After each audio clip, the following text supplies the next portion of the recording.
Que a graça e a paz do Senhor Jesus Cristo seja sobre você e sobre a sua família.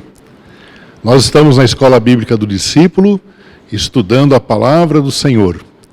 Esses estudos, você pode adquirir a apostila aqui na Secretaria da Igreja, pelo preço apenas da cópia Xerox.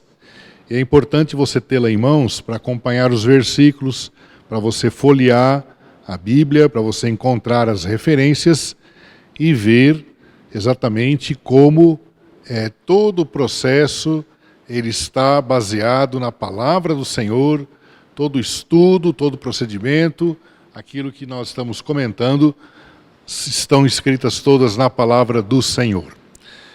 Vamos continuar, mas primeiro nós vamos ouvir uma música especial, uma música que glorifica o nome do Senhor. Vamos ouvi-la então.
De novo, nasci de novo.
Depois de ouvir essa música que tanto toca o nosso coração, nós vamos orar, pedindo que Deus venha nos ajudar, nos dar entendimento da sua palavra.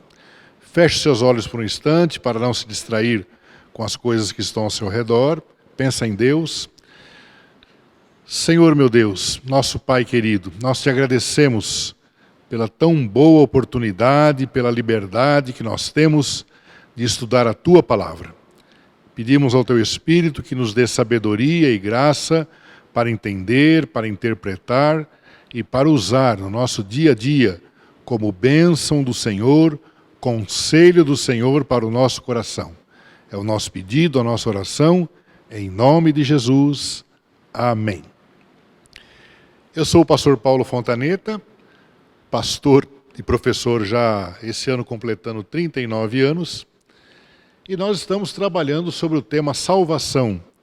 Essa vai ser a nossa quarta aula, desde então trabalhando o processo da salvação, desde a criação até então como hoje se desenvolve a vida do cristão. Ok? Nós vamos começar dizendo então para vocês, lembrando um pouquinho, fazendo uma breve retrospectiva daquilo que falamos nessas aulas.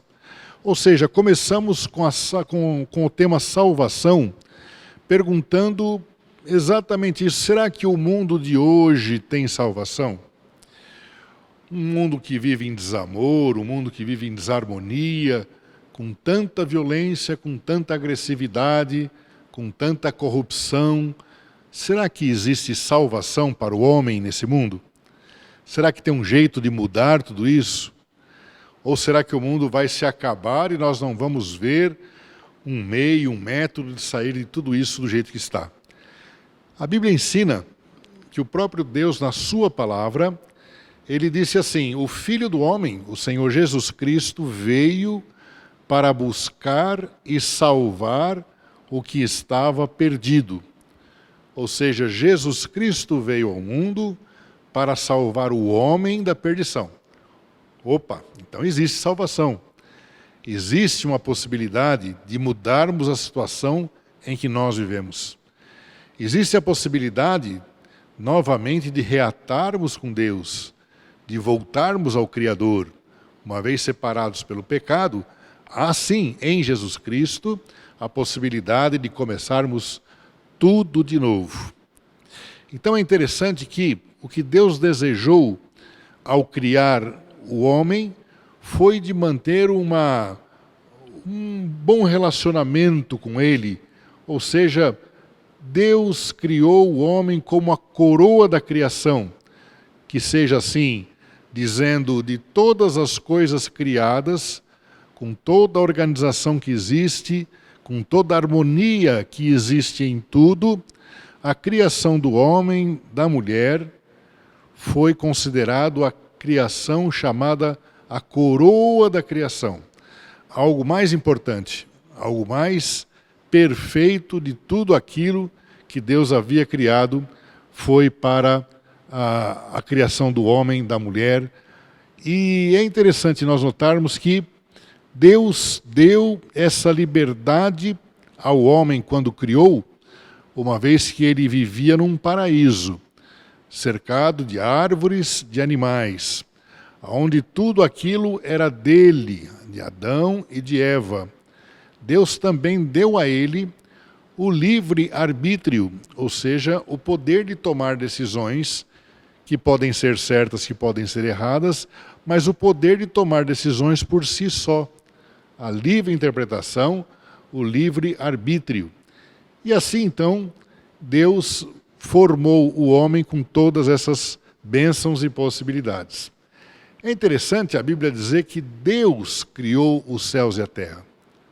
Tudo isso que nós vemos, e também o que nós não vemos, onde os nossos olhos alcançam, onde os nossos olhos não alcançam, o universo, tudo que está à nossa volta, foi criado por Deus.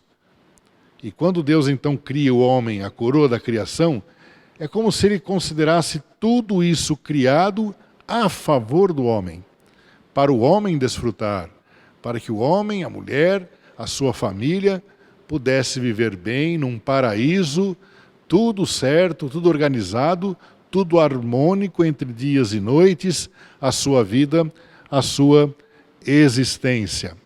Mais do que isso, Deus vem nos dizendo que quando criou o homem, Ele o criou com a bênção de poder tomar decisões, e aí então começa, por ser ele um ser espiritual, um ser moral, um ser inteligente, a usar desse livre arbítrio. Deus deu uma ordem: você, Adão, você cuida do jardim, do Éden, você faz todo o trabalho de conservação, de limpeza, de organização. Também você, Adão, Eva, coloquem nome nos animais, todos eles, cada um na sua espécie, você vai colocando nomes neles. E assim, então, esse tipo de trabalho, né, seria para que o homem vivesse os seus dias tranquilo, vivendo no paraíso, né, sem qualquer tipo de problema ou de situação. Mas essa história vem a mudar por causa do livre-arbítrio do homem. Satanás já existia nessa época também. E o texto bíblico mostra que ele veio conversar com Eva num dia desses, personificado na figura de uma serpente. Ali então, nesse diálogo com Eva, como ele é o pai da mentira, ele enganou Eva e torceu as palavras de Deus. E quando disse a Eva, Eva, na verdade Deus não queria dizer que ao não comer do fruto da árvore proibida, de não tocar nela, na verdade não quis dizer ele que ele ia matar você, ou tirar você da existência. Ele acabou de criar vocês e toda a natureza, por que ele faria isso? Na verdade, ele disse que se você tocasse, se você comesse daquele fruto proibido, você seria igual a ele, tão poderoso quanto ele, tão criador de todas as coisas quanto ele. Ou seja, você poderia dirigir-se pela sua própria vida, tomando suas próprias decisões, sem o conselho, sem o conhecimento de Deus, porque você seria totalmente autossuficiente.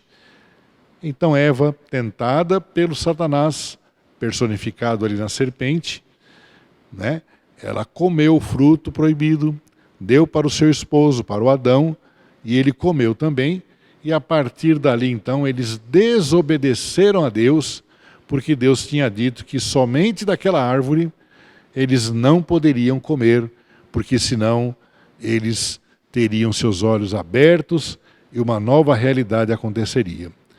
Por causa disso, a Bíblia ensina lá em Tiago que o pecado sendo gerado, o pecado sendo consumado, o pecado passando a existir, passa a existir também a morte. Ou seja, o pecado gerado, o pecado consumado, ele gera a morte. E a partir daí então, Adão e Eva, envergonhados, passaram a fugir da presença de Deus, porque eles ficaram muito chateados e tristes por terem desobedecido ao Senhor. Mais do que tudo isso, a consequência deles terem desobedecido a Deus foi que eles receberam a punição de Deus. E a partir daí passou a existir um novo sentimento na vida deles. Um sentimento chamado culpa. Eles passaram a se sentir culpados porque não poderiam olhar para Deus novamente, não podiam olhar para si próprios e estavam vendo a sua própria nudez. E assim eles colocaram folhas de figueira para se cobrir, e mais do que isso, eles passaram a se esconder de Deus, porque passaram a ter medo e vergonha. E a partir daí então, quando Deus vinha visitá-los no final da tarde, conversar com eles, a Bíblia diz, olha, ouvi os seus passos, disse Adão, né? E fiquei com medo, porque eu estava nu, por isso eu me escondi. Então Deus fala, então você desobedeceu e comeu daquela árvore que eu tinha dito para você não comer. E aí então vem toda a maldição, vem toda a consequência por ter desobedecido ao Senhor. veio a maldição sobre o casal, veio maldição sobre toda a terra. Já conversamos sobre isso nas lições passadas. Pior do que tudo isso, veio a separação de Deus. A partir daquele dia, então, criou-se uma barreira entre o homem e Deus. E assim o homem passou a viver sofrimentos e dificuldades porque estava longe de Deus. Passou a existir a morte física. A Bíblia diz, com o suor do teu rosto, Deus disse para Adão, você comerá o pão de cada dia e voltarás ao pó, porque fostes feito do pó e ao pó voltarás. Então a morte física passou a existir a partir daquele tempo e pior do que isso, a morte eterna. Vocês estão mortos, diz Paulo aos Efésios, nas vossas transgressões e pecados. Então o pecado criou uma grande separação, uma grande barreira entre Deus e o homem, né? E aí então nós estudamos e vimos que será que daí para frente o mundo passou a ser tão diferente, a desumanidade foi muito maior, a situação crítica que o homem vive em tanta desobediência, em tanta desumanidade, ela passou a ser cada vez maior, cada vez mais difícil foi a vida, tanto individual quanto coletivamente. Mais do que isso, nós vimos que o pecado, hoje em dia, porque nós herdamos essa situação de pecado, toda vez que pecamos, nós desagradamos a Deus. Será que existe salvação? Será que existe redenção? O que deveria acontecer depois de tudo isso? Deus, na sua misericórdia e amor, Ele não deixou que a situação assim continuasse. Ele não fez o homem para que fosse lançado no inferno. Ele não fez o homem para que sofresse ou para que ficasse distanciado de Deus, separado, uma barreira entre o homem e Deus. Não. Deus ama o homem. E lá no Gênesis, lá quando aconteceu o pecado, Deus fez a promessa que um dia enviaria alguém para pisar a cabeça da serpente, ou seja, para anular os efeitos de Satanás causados pelo pecado que vem sobre nós. Então, Deus, na sua misericórdia e no seu amor divino, Ele se fez homem e veio até nós, a fim de salvar, de perdoar, de mudar o nosso coração. A Bíblia diz que era preciso que fosse pago um resgate para que o homem fosse salvo. O próprio Deus assim instituiu que sem derramamento de sangue não haveria remissão de pecados. Por isso que era necessário naquela época sacrificar animais e o sangue daquele animal derramado estaria purificando o pecado daquela pessoa que houvera cometido. Deus, quando se fez homem e habitou entre nós, Ele instituiu que através de Jesus, o sangue derramado na cruz do Calvário, do Senhor Jesus Cristo, pôde perdoar todos os nossos pecados em toda a história da humanidade. Basta crer, entregando nossa vida a Jesus, Ele daria então certeza de salvação e de vida eterna. Então esse seria o resgate que Jesus pagou na cruz, para que eu pudesse ser salvo, para que eu pudesse ter comunhão novamente com Deus.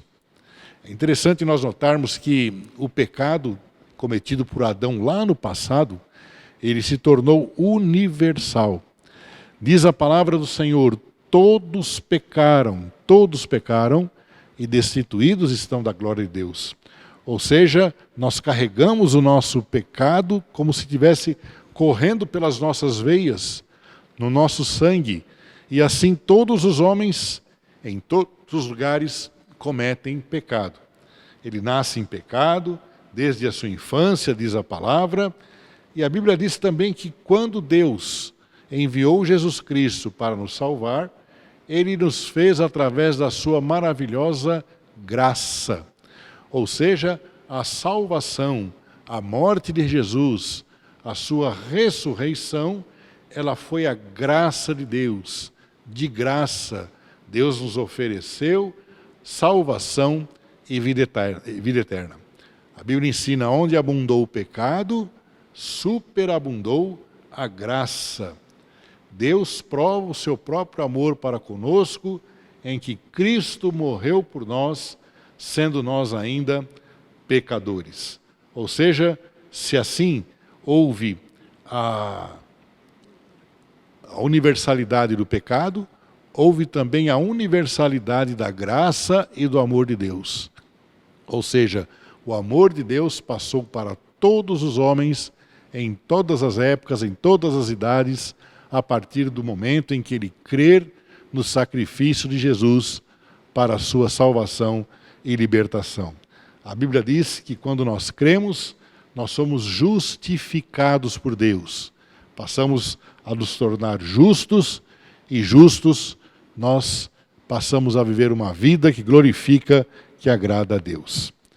Na aula passada, nós terminamos a aula com a seguinte questão: você já entregou sua vida a Jesus? Eu sei que você entendeu que o pecado faz separação entre você e Deus. Mais do que isso, ele impede que as suas orações cheguem à presença de Deus. Mas ao partir do momento que você entrega a sua vida a Jesus, Deus vai operar em você o novo nascimento, a justificação, a regeneração, a vida nova através de Jesus. Ensinei para vocês uma oração na aula passada, e se você fez aquela oração com fé, hoje você pode dizer com certeza que você tem Jesus no seu coração, que ele entrou em sua vida e que sua vida passou a ser uma nova vida com Jesus. Hoje, então, nós vamos ver como funciona essa nova vida. Se você nasceu de novo a partir daquela oração, entregando o seu coração para Jesus, a sua vida passa a ser uma vida nova. A Bíblia diz novo nascimento. Nasceu de novo. Ora, mas será que isso é possível? Quando pensamos assim, será que, uma vez que a gente às vezes considera ao olhar no espelho, ou pensando muitas vezes na nossa vida, tem alguma coisa no passado, em você ou na sua vida, que você gostaria de não ter feito, de ter mudado, de ter sido diferente, de ter sido de uma outra forma? Às vezes pensamos e nos chateamos quando lembramos que não dá para fazer voltar o tempo.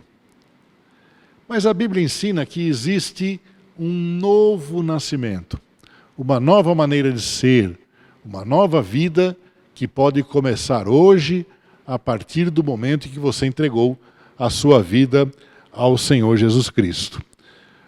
Um mestre dos ensinamentos, um grande professor do passado, chamado Nicodemos, ele era muito conhecido na sua época, e ele foi procurar Jesus de noite, para que não vissem ele andando pela rua, procurando alguém para conversar, pedindo orientação a alguém, porque ele era o mais bem conceituado mestre na sua época.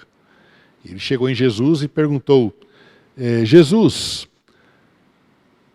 existe a possibilidade de nascer de novo? Então Jesus responde exatamente isso para ele: Nicodemos, você é um homem que precisa nascer de novo. Em outras palavras, você precisa começar tudo de novo. Não voltar ao ventre da sua mãe e nascer de novo, como você está pensando. Mas existe sim você nascer de novo através de uma regeneração, através de um perdão, através de um novo modo de existir, tanto moralmente, quanto espiritualmente, quanto eticamente. É um nascimento novo espiritual. Você pode passar a ser uma nova criatura. Ora, Jesus estava querendo dizer que o novo nascimento, ele vai gerar um novo padrão de vida para todos nós. Se nós temos o livre-arbítrio de escolher entre o bem e o mal, entre ser pessoas boas e pessoas más, entre fazer coisas certas e coisas erradas, esse novo padrão de vida que o novo nascimento traz, vai nos ensinar, vai nos ajudar a serem pessoas boas, pessoas que fazem o bem, pessoas que amam, que consideram, que têm verdadeiramente uma vida espiritual nova, uma nova criatura. Isso se chama regeneração, novo nascimento. É o maior milagre que pode acontecer a uma pessoa, ela nascer de novo. Então, Jesus veio oferecer isso através do novo nascimento. Ele vai agir nas nossas emoções, nos nossos sentimentos. Nós passamos a ter a vida que Deus deseja que nós vivamos, a vida pela qual Deus nos fez e gostaríamos que andássemos nela, ou seja, as coisas antigas, a vida pecaminosa antiga, dá um novo lugar a uma nova realidade espiritual. Se você olhar aí no quadrinho, ao lado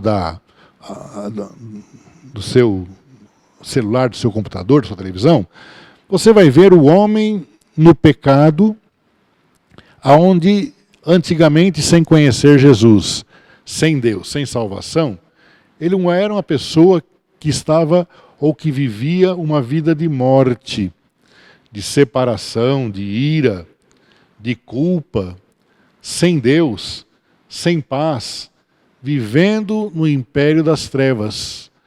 Ou seja, existe um abismo, uma barreira, uma distância entre o homem e Deus. Jesus então veio para ser essa ponte que vai ligar o homem a Deus novamente. Ou seja, basta crer e receber ao Senhor Jesus Cristo no seu coração. O homem que estava no pecado passa a ser um homem perdoado, um homem regenerado. E assim, onde havia a morte, passa a haver a vida eterna. Onde nós estávamos separados de Deus, passamos a ser filhos de Deus. Olha só a relação de família, de humanidade, Deus e o homem, passamos a ser filhos de Deus. Onde havia a ira, passa a ser um coração cheio de paz. Onde estava a culpa, você passa a exercer o perdão, né? Onde você vivia sem Deus, agora você vai contar com a ajuda, com a companhia de Deus na pessoa do Espírito Santo. E vivendo no império das trevas, você passa a viver no reino do Filho do seu amor. Olha que diferença e olha que abismo que havia entre você e Deus, que agora passa a ser unido através da pessoa do Senhor Jesus Cristo. Como será essa nova vida que Deus tem para nós? Primeiro que o apóstolo Paulo, ele diz que Deus nos criou para as boas obras, das quais ele gostaria que nós exercêssemos. Ou seja, Deus não nos criou para o mal. Deus não nos criou para serem pessoas ruins, pessoas que pensam e exercitam a maldade. Deus não nos criou para habitarmos no inferno ou fazermos da nossa vida de hoje um inferno, uma vida terrível, colérica, uma vida nervosa, cheia de críticas, sem amor, sem paz no coração. Não. Deus criou o homem para as boas obras das quais ele gostaria que nós fôssemos e participássemos, vivendo sempre nessas boas obras. Ou seja, João fala no capítulo 5 que ele quer que vivamos uma vida nova. Não aquela vida do passado, aquela vida cheia de medo, cheia de temor, com todas aquelas dificuldades que você tinha, mas uma vida nova. Ou seja, a partir dessa nova vida, nós ganhamos nova família e novos irmãos. Ou seja, não existe só você que participa dessa tão boa experiência do novo nascimento. Aquelas pessoas todas em todo o mundo, de repente à sua volta, a sua família, passam a ser uma nova família. Uma família que agrada a Deus, que glorifica a Deus. De repente os seus vizinhos conhecem vocês, por uma família que existe muita gritaria, que existe muita discussão, que existe muita briga entre vocês, às vezes o marido, a mulher, os filhos, muito barulho, muita confusão. A partir do novo nascimento, da nova vida, toda a família passa a ser uma família referência. Uma família onde há paz, onde há amor, onde há acolhimento, onde todos sorriem, onde todos vivem uma vida que glorifica a Deus. A Bíblia fala de uma nova esperança, ou seja, nós temos certeza de salvação e de vida eterna. Fala também de uma nova aliança com Deus.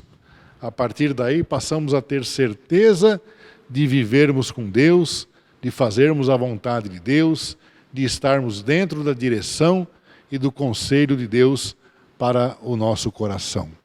Paulo fala aos Coríntios: aquele que está em Cristo é uma nova criatura. As coisas velhas já passaram, eis que tudo se fez novo. Olhando o radical da palavra, é mais ou menos a expressão assim: se alguém está em Cristo, é uma nova criação. É uma nova criação. Aquela criação do passado, aonde houve o pecado, o homem se distanciou de Deus por causa da desobediência, aquilo fica esquecido, fica anulado, fica distante. Aquele que está em Cristo é uma nova criação, é um novo nascimento. Por isso é que a nossa vida passa a ser uma vida diferente, uma vida totalmente transformada. E todas as coisas se passaram, antigas, e agora então tudo passa a ser novo. Lembra daquela pergunta: será que é possível mudar alguma coisa do passado? Será que é possível conseguir perdoar ou modificar uma coisa que foi feita lá no passado? De repente você não consegue mudar o que aconteceu lá. Mas hoje, com a nova vida, você passa a viver em paz. Você passa a perdoar o que aconteceu no passado. Você passa a viver uma vida sem ter a culpa do passado, né? A prisão do passado, ou seja, passa a exercer uma nova vida com Jesus. Por causa disso, então, a Bíblia ensina que nós passamos a ter essa nova vida, algumas realidades diferentes.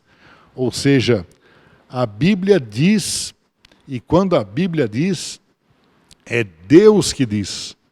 E se Deus fala, se Deus ensina, se Deus mostra na palavra que você é porque você é. O que vai acontecer, então vai acontecer.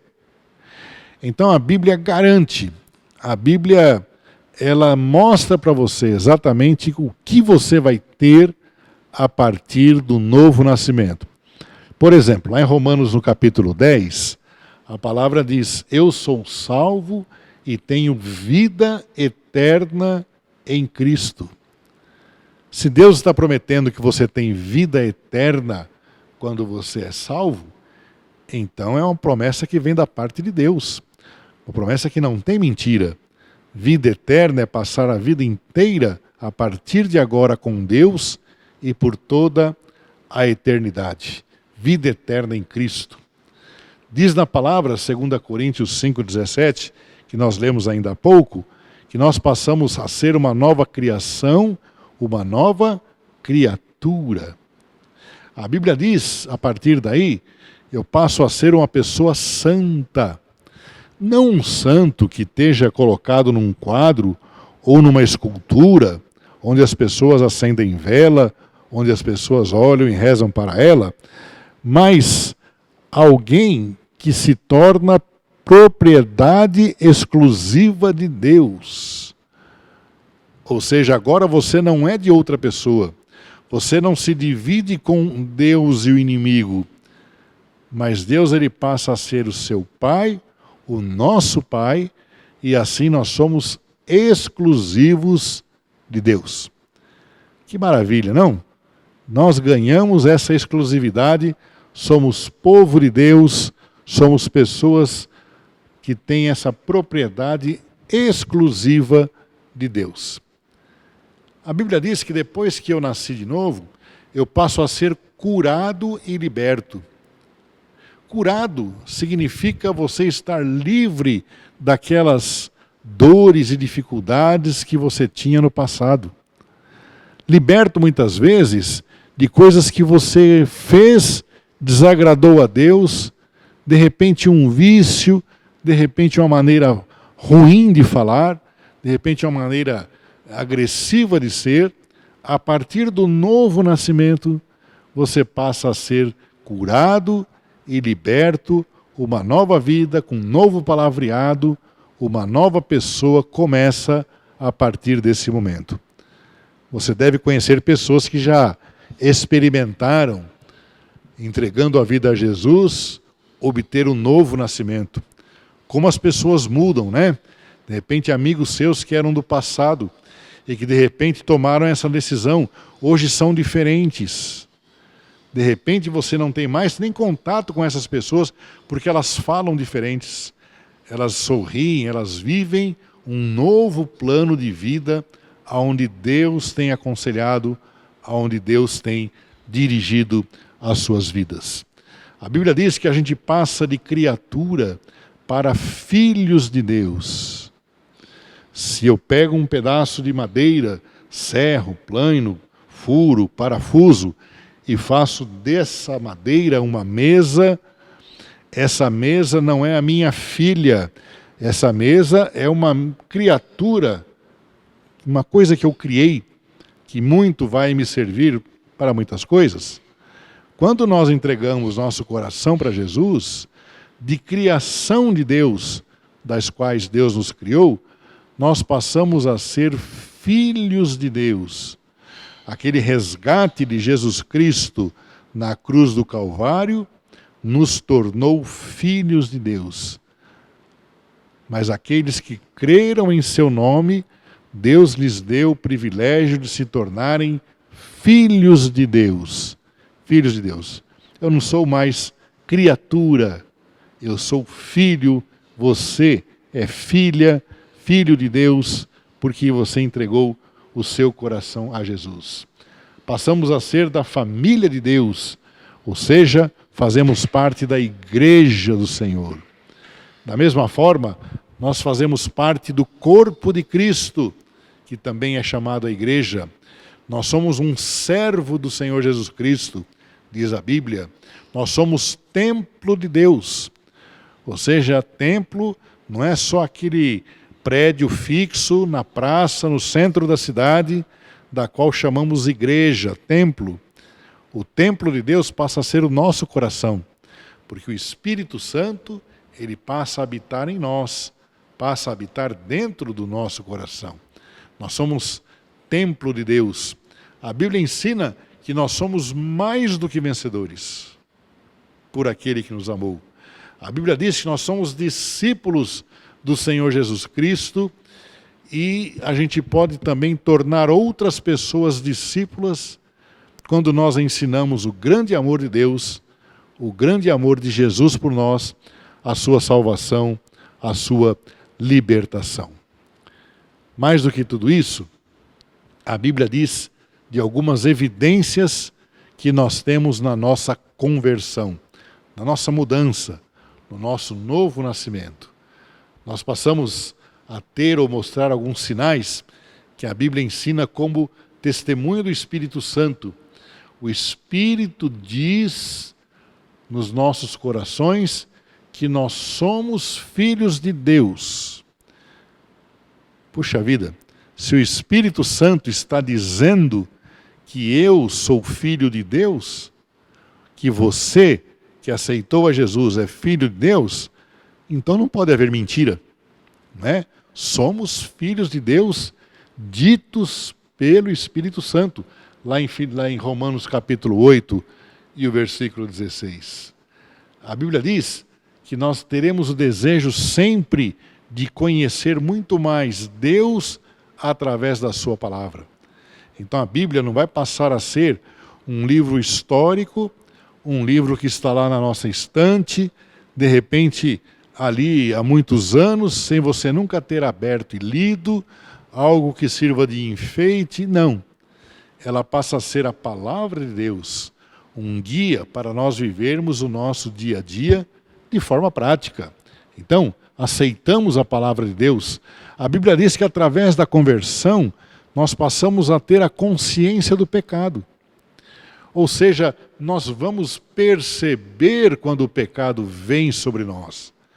Nós vamos ter a liberdade, então, por causa disso, de, com o livre-arbítrio, rejeitar o mal, rejeitar o pecado, porque ele vai aparecer estampado muito mais facilmente do que muitas vezes o inimigo por trás, tentando nos enganar, nos levando ao pecado.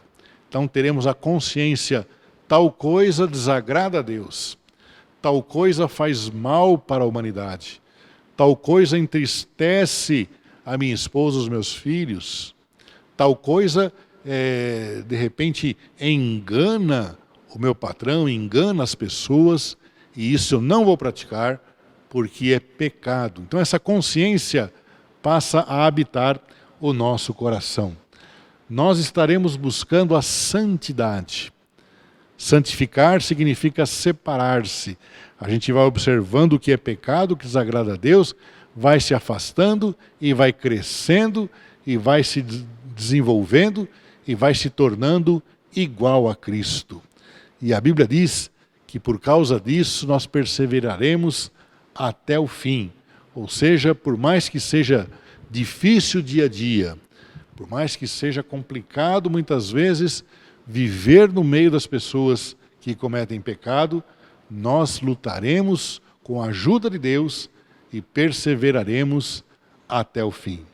Diz na palavra, aquele que nasceu de novo é uma nova criação, é uma pessoa redimida, justificada, ela tem as promessas de Deus para a vida eterna e ela tem a garantia da glorificação. Uma pergunta que é feita entre os evangélicos, entre aqueles que creem, é a seguinte expressão: será que o crente, será que a pessoa pode perder a salvação? Um dia aceitando Jesus no coração, através da oração, através da fé, do arrependimento, de repente eu posso mudar de ideia, eu posso de repente mudar a minha situação de ser e perder a minha salvação? A Bíblia ensina que isso não acontece. Ou seja, quando nós recebemos Jesus Cristo no nosso coração, é para sempre. Então, se perdêssemos a salvação, tudo isso que eu disse, que a Bíblia diz, que o Espírito atestou no meu coração, seria desprezado, seria inútil, seria ineficiente. Mas não, nós não perdemos a salvação. De repente, nós podemos, por causa de um pecado ou de uma coisa ruim que cometemos, perder certas alegrias da salvação, certos prazeres que a gente tinha quando tinha Jesus no coração, alegria no nosso coração. De repente vem um espírito de tristeza, mas não perdemos a salvação, de jeito algum, não é? A Bíblia diz, aos que creem em meu nome, no nome de Jesus, deu-lhes o direito de se tornarem filhos de Deus, ao qual não nasceram por descendência natural, nem pela vontade da carne, ou pela vontade de algum homem, mas nasceram de Deus. Nascidos de Deus, filhos de Deus, recebidos por Deus, nós jamais perderemos essa família, essa salvação. Nada pode nos remover das mãos de Deus. Ou seja, uma vez que você aceitou o Senhor Jesus Cristo, nada pode tirar isso de você. Você vai ser sempre do Senhor. Você vai estar sempre nas mãos de Deus. Às vezes, a gente imagina, como alguns comentam, mas tal pessoa, ela estava tão bem na igreja, de repente sumiu da igreja. Ela cantava no conjunto da igreja, sumiu. cantava no coral da igreja, não canta mais. Sentava do meu lado, no mesmo banco da igreja, não está mais aqui, está fora daqui. Né? Não teria esse perdido a sua salvação? Não. Na verdade, é uma pessoa que de repente se sentiu maltratada, se sentiu injustiçada, muitas vezes se sentiu traída, outras vezes cometeu um pecado e perdeu a alegria, né, da salvação, do culto, da adoração, do convívio dos irmãos. Então se afasta da igreja. Mas não perdeu a salvação. A Bíblia ensina Jesus Cristo dizendo: eu dou-lhes a vida eterna, jamais perecerão. Ninguém pode arrebatar da mão do meu Pai. Ninguém pode arrancar essa ovelha da mão do meu Pai. Ora, se Jesus está dizendo isso, né, podemos ter certeza da salvação eterna. O correto é, uma vez cometido o pecado, nós voltarmos lá e nos arrependermos e pedirmos para Jesus, através do seu sacrifício na cruz, perdoar tal pecado. Ele vai perdoar e te dar salvação e libertação e alegria novamente. Conta-se uma história que lá no norte da Ásia, na região montanhosa da Ásia, existem cabras que são chamadas de cabras montesas. Essas cabras, elas são branquinhas, bem branquinhas. E numa certa época do ano, elas brigam para demarcar o território, elas brigam por causa do acasalamento. E duas delas brigavam no pé do monte, e tanto brigaram entre elas duas que elas rolaram dali, e elas caíram num chiqueiro, num lago que estava secando, e toda embarreada, toda melada, né? Elas foram vistas, e alguém dizia: o que será? Que bicho é esse? É um porco? É uma capivara? Não existe capivara lá. É uma anta? Não existe anta lá. Mas o que é isso? Né? Então eu pergunto para você, essas duas cabras deixaram de ser cabras montesas? Não. Elas simplesmente caíram na lama, caíram no barro, se sujaram toda, não parece, só os olhinhos que ficou igual de cabra, mas elas não deixaram de ser cabras. Elas continuam sendo cabras montesas. Basta dar um banho nelas, tomar um banho bem dado, que elas voltam a ser branquinhas, como elas sempre foram, mas elas nunca deixaram de ser. Imagina que você tenha ganho de presente um anel de diamantes, parecido com esse. Esse não é diamantes. Mas vamos dizer que você tenha comprado ou tenha dado de presente um anel de diamantes. Valioso. Pagou por ele uma fortuna. Pagou em prestações, muito caro. E a pessoa que você deu esse anel, a pessoa que recebeu o anel, o recebeu com muito carinho, de repente a sua namorada, de repente a sua esposa, o seu esposo, ele, num dado momento, foi lavar a mão e tirou o anel e deixou cair, e o anel correu pela pia, caiu no ralo da pia. Do ralo ele passou pelo sifão e foi embora. Um anel de diamantes. Você imagina? Então você corre para o seu esposo ou para a sua esposa, imediatamente chama alguém, ou pega uma chave de fenda, pega um martelo, uma marreta, e você então tira a pia fora, você tira o sifão, e você não encontra o anel, ele correu pelo cano e caiu lá na caixa de gordura, lá naquele lugar mais sujo. Então você, com muito cuidado, com muito carinho, você vai, você procura, e finalmente, com muito esforço, você consegue encontrar o seu anel sujo, imundo, fedido. Eu pergunto para você, ele deixou de ser um anel de diamantes? Teria ele perdido o valor? Não, pastor, ele continua sendo de diamante. Ele continua sendo muito valioso. Ele apenas está sujo, ele apenas está imundo, mal cheiroso, mas ele é de diamante. Eu paguei uma fortuna por ele. Quer ver só? Você vai lá na outra pia, né, que essa está quebrada, você vai lá dar uma bela de uma lavada e veja novamente o diamante nas suas mãos. Assim é a salvação. De repente você passa por um período difícil, você de repente passa por um pecado, distancia-se de Deus, se distancia da família, se distancia dos seus irmãos em Cristo. Parece que você está perdido, mas não.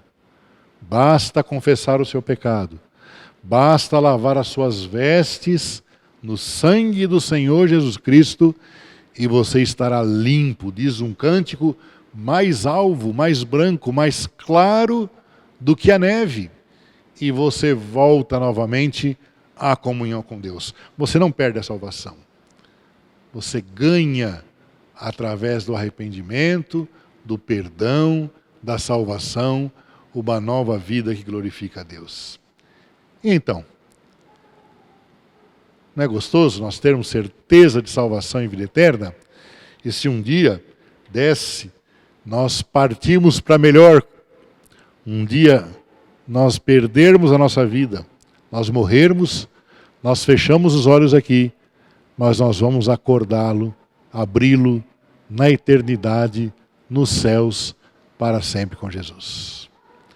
Tenha essa certeza e passe a ter uma vida diferente, uma vida nova, uma vida que glorifica a Deus.